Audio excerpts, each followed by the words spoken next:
साथियों good morning, जय माता दी, जय हिंद। और सुबह के बज रहे 5:30। हम लोग उठ चुके हैं घांगरिया से और चलते हैं हेमकुंड साहिब की ओर।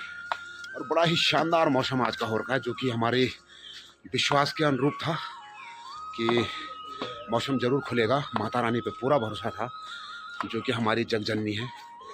तो आज घांगरिया से अभी चल रहे हैं और 6 किलोमीटर का ट्रैक है और 10 किलोमीटर का कल हो गया है पूरा। और दिखाते हैं आपको हेमकुंड साहिब की पावन यात्रा। बने रहें वीडियो में। तो साथियों नमस्कार, ले चलते हैं आपको आज हेमकुंड साहिब तीर्थ की ओर, जहाँ पे हमारे लक्ष्मण भगवान जी ने भी यहाँ पे ध्यान लगाया था और उनका भी विशाल मंदिर है यहाँ पे। और हेमकुंड साहिब सिखों का एक प्रसिद्ध तीर्थ स्थान है, जो उत्तराखंड के चमोली जिले में स्थित है। इसका इतिहास सिखों के 10वें गुरु गुरु गोविंद सिंह जी के जीवन और शिक्षाओं से जुड़ा है। यह माना जाता है कि गुरु गोविंद सिंह जी ने इस स्थान पर ध्यान लगाया था और उन्हें आध्यात्मिक ज्ञान की प्राप्ति हुई थी। अब हम बात करें हेमकुंड साहिब के इतिहास की, तो यहाँ पे मान्यता है कि गुरु गोविंद सिंह जी ने हेमकुंड में ध्यान लगाया और उन्हें यहाँ पे दिव्य दर्शन हुए थे, जिसके बाद उन्होंने इस स्थान की खोज की थी। और यहाँ पे एक मान्यता ये भी है कि यहाँ पे भगवान राम के भाई लक्ष्मण जी भी यहाँ पे आए थे और इन्होंने भी यहाँ पर ध्यान लगाया था। यहाँ पे हेमकुंड साहिब गुरुद्वारे का निर्माण जो हुआ था 20वीं सदी की शुरुआत में, संत मोहन सिंह ने इस स्थान की खोज की और गुरुद्वारे का निर्माण करवाया, जिससे यह तीर्थ यात्रियों के लिए सुलभ हो गया। हेमकुंड जो नाम है उसका संस्कृत में अर्थ होता है बर्फ का कटोरा, जो इस स्थान की ऊंचाई और बर्फ से ढके पहाड़ों से घिरा होने के कारण उपयुक्त है। हेमकुंड साहिब की जो यात्रा है एक कठिन चढ़ाई है, लेकिन यह सिखों और अन्य श्रद्धालुओं के लिए एक लोकप्रिय तीर्थ स्थल है। अब आध्यात्मिक अनुभव की बात करें तो कहते हैं हेमकुंड साहिब क्यों जाएं। गुरु गोविंद सिंह जी के साथ जुड़े होने के कारण यह स्थान आध्यात्मिक शांति और ज्ञान की तलाश में आने वाले लोगों के लिए महत्वपूर्ण है। प्राकृतिक सौंदर्य की अगर मैं बात करूं तो हेमकुंड साहिब की यात्रा आपको हिमालय की प्राकृतिक सुंदरता का अनुभव कराती है, जिसमें बर्फ से ढके पहाड़ और झीलें शामिल है। और जो इसका ट्रैक होने वाला है घांगरिया से हेमकुंड साहिब 6 किलोमीटर बताते हैं, लेकिन यह एक चुनौतीपूर्ण ट्रैक है। यदि आप ट्रैकिंग के शौकीन हैं तो आप यहाँ पे आ सकते हैं और अपनी ट्रैकिंग कर सकते हैं। इससे पहले वीडियो जो मैंने डाला था नेट पे, तो उसमें 10 किलोमीटर नीचे आपका गोविंद घाट से और घांगरिया की दूरी थी, और घांगरिया से जो हेमकुंड की दूरी है वो है 6 किलोमीटर, यानी 16 किलोमीटर का आपको विशाल ट्रैक यहाँ पे मिलता है। और एकदम खड़ी चढ़ाई है, जिसे आप कह सकते हैं बिल्कुल खड़ी चढ़ाई, स्ट्रेट। और प्रकृति के शानदार नज़ारे यहाँ पे देखने को मिलते हैं। हेमकुंड का जो नाम है, हेम का अर्थ होता है बर्फ और कुंड का अर्थ होता है कटोरा, तो इससे कह सकते हैं आप बर्फ का कटोरा। दसम ग्रंथ के अनुसार यह वह जगह है जहां पांडु राजा अभ्यास योग करते थे। इसके अलावा दसम ग्रंथ में यह कहा गया है कि जब पांडु हेमकुंड पहाड़ पर गहरे ध्यान में थे, तो भगवान ने उन्हें सिख गुरु गोविंद सिंह के रूप में यहाँ पर जन्म लेने का आदेश दिया था। हेमकुंड साहिब की खोज जो की थी पंडित तारा सिंह नरोत्तम, जो 19वीं सदी के निर्मला विद्वान थे। हेमकुंड की भौगोलिक स्थिति का पता लगाने वाले वो पहले सिख थे। श्री गुड़ तीर्थ संग्रह में जो 1884 में प्रकाशित हुआ था, मैं उन्होंने इसका वर्णन 508 सिख धार्मिक स्थलों में से एक के रूप में किया है। बहुत बाद में प्रसिद्ध सिख विद्वान भाई वीर सिंह ने हेमकुंड के विकास के बारे में खोज कर महत्वपूर्ण भूमिका निभाई थी। भाई वीर सिंह का वर्णन पढ़कर संत मोहन सिंह, जो एक रिटायर्ड आर्मी मैन थे, ने हेमकुंड साहिब को खोजने का फैसला किया और वर्ष 1934 में वो सफल भी हुए। तो राजा पांडु ने यहाँ पे तपस्या की थी। पांडुकेश्वर में गोविंद घाट के पास संत मोहन सिंह ने स्थानीय लोगों की पूछताछ के बाद वो जगह ढूंढ ली जहाँ राजा पांडु ने तपस्या की थी, और बाद में झील को भी ढूंढ निकाला जो लोकपाल के रूप में विख्यात थी।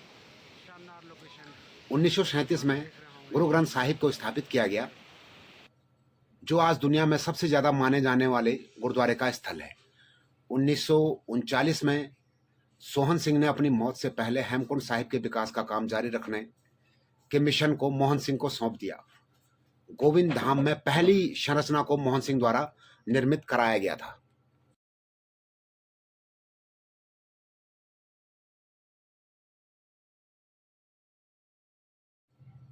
हेमकुंड साहिब की जो यात्रा है, बर्फ से ढके रास्तों और ग्लेशियरों के कारण हेमकुंड अक्टूबर से अप्रैल तक दुर्गम रहता है। सिख तीर्थयात्री मई में आते हैं और सर्दियों में रास्ते को हुए नुकसान की मरम्मत के लिए काम करते हैं, जिसे कार सेवा या निस्वार्थ सेवा कहा जाता है। यह एक ऐसी अवधारणा है जो सिख धर्म का एक महत्वपूर्ण सिद्धांत है। हेमकुंड साहिब के लिए प्रस्थान बिंदु गोविंद घाट शहर है, जो ऋषिकेश से लगभग 275 किलोमीटर यानी 171 मील दूर है।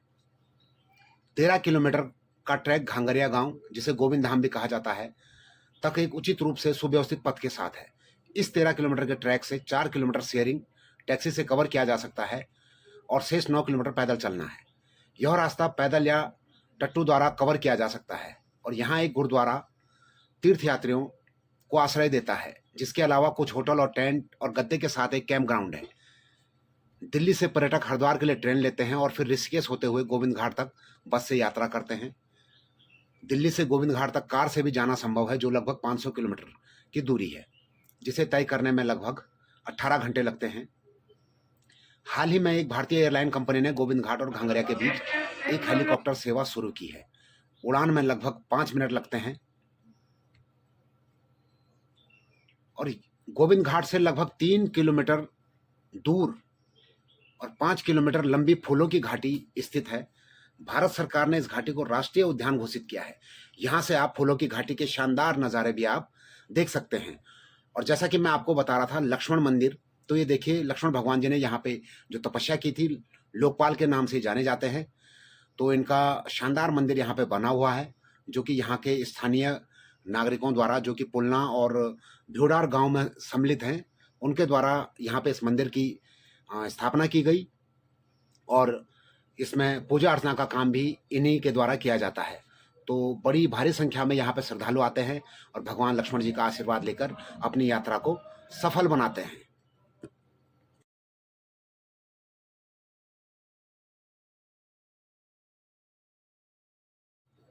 जैसा कि आप देख रहे होंगे, ये वही हेमकुंड झील है जहाँ पर भगवान रामचंद्र जी के छोटे भाई लक्ष्मण जी ने ध्यान लगाया था और तपस्या की थी।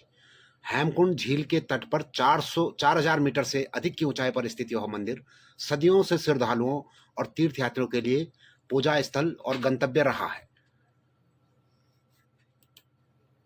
और आप ये देख रहे होंगे मेरे साथ हेमकुंड साहिब के शानदार नज़ारे और हिमालय की चोटियां जो बर्फ से आच्छादित हैं और 7 कोनों से घिरा हुआ ये हेमकुंड झील है।